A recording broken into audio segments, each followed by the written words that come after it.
Megyn Kelly time now, and a shocking new report has found that 1 in 10 British children are wanting to change their gender, while a third are being taught that a woman can have a penis.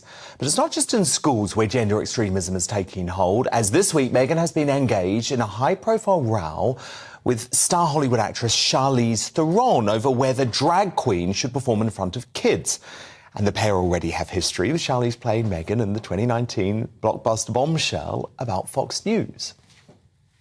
If we sweep this thing under the rug, Janine, and it happens again, under Title VII, Fox would be liable for compensatory and punitive damages. That could be hundreds of millions. Let's worry about the law before we do the PR, okay? But in recent days, Charlize and Megyn could not appear more different. Here's a quick rundown of their war of words.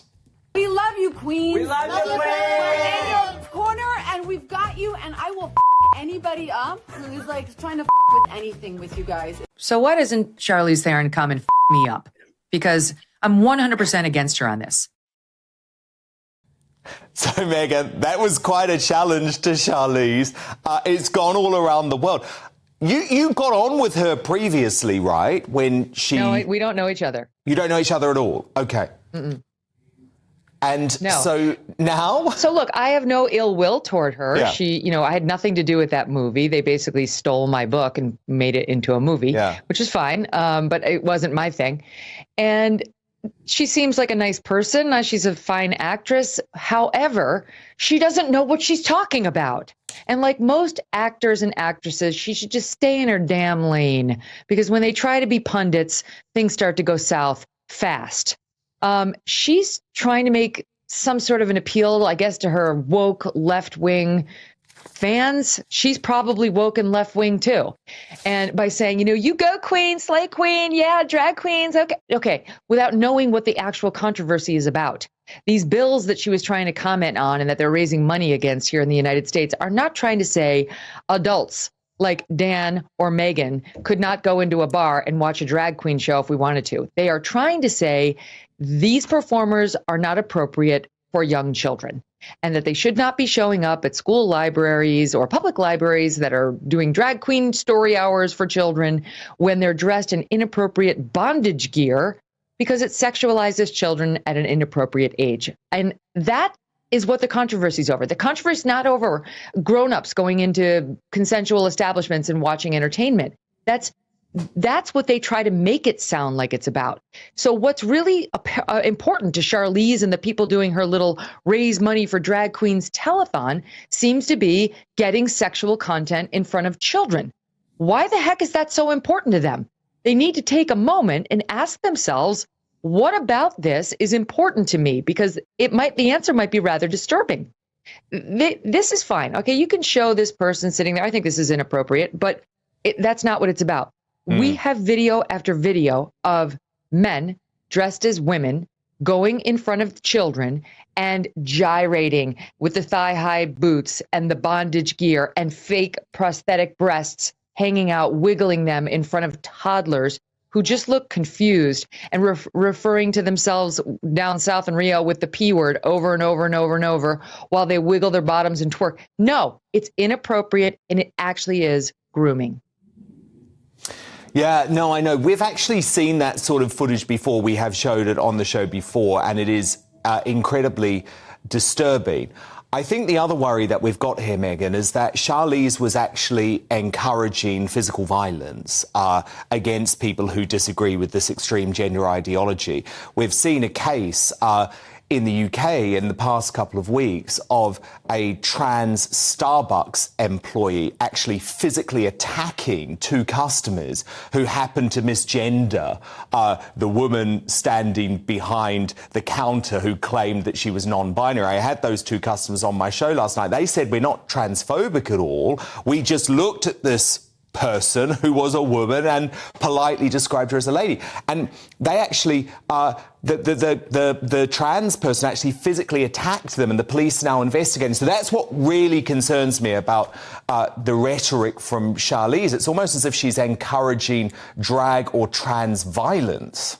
Well, that's the thing. So Charlize Theron says, I will F you up if you mess with my drag queens. And that's why I said, okay, start with me, because we both know she's not going to do it. She's all talk. She's trying to sound tough.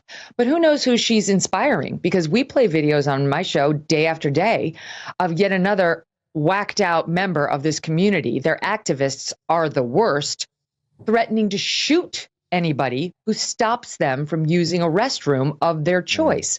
Yep. So if I see one of these crazy looking guys, they do not pass as women, not even close. These people who go on TikTok and threaten us, trying to go into the bathroom stall next to my young child and say, sir, no, they're literally threatening to shoot me to death. And I'm supposed to just say, oh, okay, no problem. Go right ahead. Use my space. So there is a question of responsibility when it comes to messaging on this issue, which has gotten really charged. I mean, as you know, a month ago in Nashville, Tennessee, there was a trans person who went in and shot up a school, including a bunch of children and their educators. So she does have an obligation to be a little bit more careful, a little bit more responsible. But I'll tell you the other thing, Dan, over and over, what we have seen is that people who want to sexualize children, actual pedophiles, what they do, one of the important steps in getting the child to go along is to start talking about sexual content in front of them or start showing sexual content to them at an inappropriate age. And so it lowers their defenses. The child suddenly goes from this is wrong and I'm uncomfortable to, oh no, I'm familiar with this and it's okay. So she should not be encouraging this. Not saying she's going to do it or the drag queen's going to do it, but they're lowering the defenses for it to happen in some child's life. Of course, but there's also something deeply homophobic about this whole thing too, Megyn, because lots of young kids, and I speak from personal experience here, struggle with their sexuality and gender when they're growing up and get the whole thing confused. And it's really concerning that lots of young lesbian kids and teenagers and young gay kids and teenagers being told, oh no, you're not gay or lesbian, you must want to be a girl or want to be a boy. So we just have to let kids work this out themselves as they have been for years, and then make a responsible decision when they're 18 about how they want to live their life, instead of trying to trap them in the wrong gender young. And I know Charlize has done it with her own child, but I think that's very dangerous. With her 3-year-old. You're exactly right.